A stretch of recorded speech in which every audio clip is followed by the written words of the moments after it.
think that the sector's growing in terms of the number of trainers coming in and, going down these accredited routes is growing, which is fantastic to see and hear.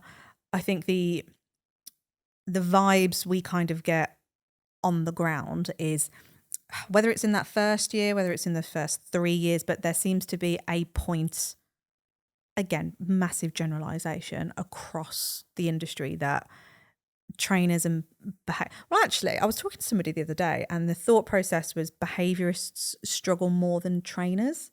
So the trainers are able to consistently put out like your workshops and your classes and things like that. Now, whether or not they are earning financial stability is a question mark. Again, these are the stats that I genuinely don't have. It's just the anecdotal stuff from being on the ground for as long as we have and the people coming through our doors. So the industry, I would agree, it is growing, and I love the fact that you guys are.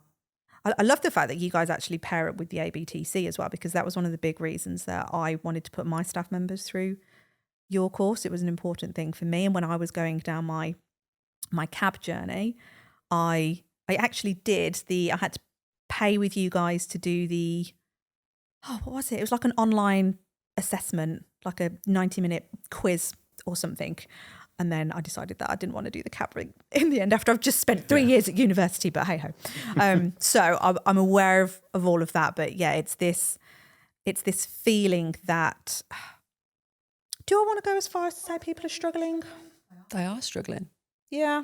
A lot of people are really struggling, and they've got no, again, I'm generalising here, but there's a real lack of any strategy that we're seeing.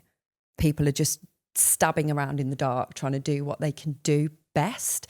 And maybe the measure of trainers doing better is they get more clients in because they can offer classes and workshops, and it's lower ticket and get more clients in.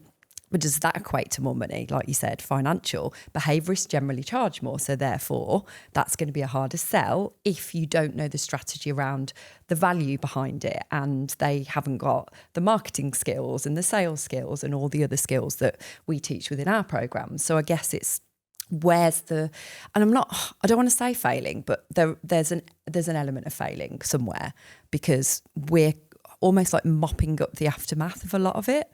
That's how it feels. It's almost like there isn't a clear roadmap for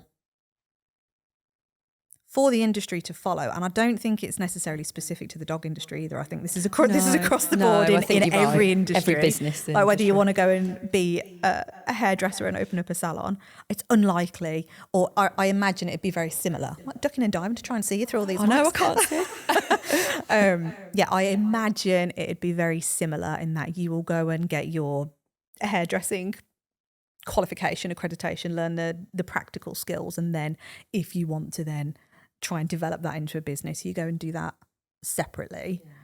I think it's it's just, how can we all do, because I think we all want the same thing, don't we? Like anyone who's in the dog industry, like we want dogs to thrive, we want owners to do amazing, we want trainers and behaviourists to feel supported and have incredible programs to lean back on and go, do you know what, I felt fully supported in this. They're bringing the idea of wellbeing and sustainability into my early thought processes of going into this industry. It's how can we get people to stay in it longer with the right support. And again, I'm only going on my experience and the experience of all the businesses that have passed through CBA's doors, of CPD providers in general. And I'm not even saying that this is necessarily a failing. It's just a fact that the business module is such a small element of the whole thing.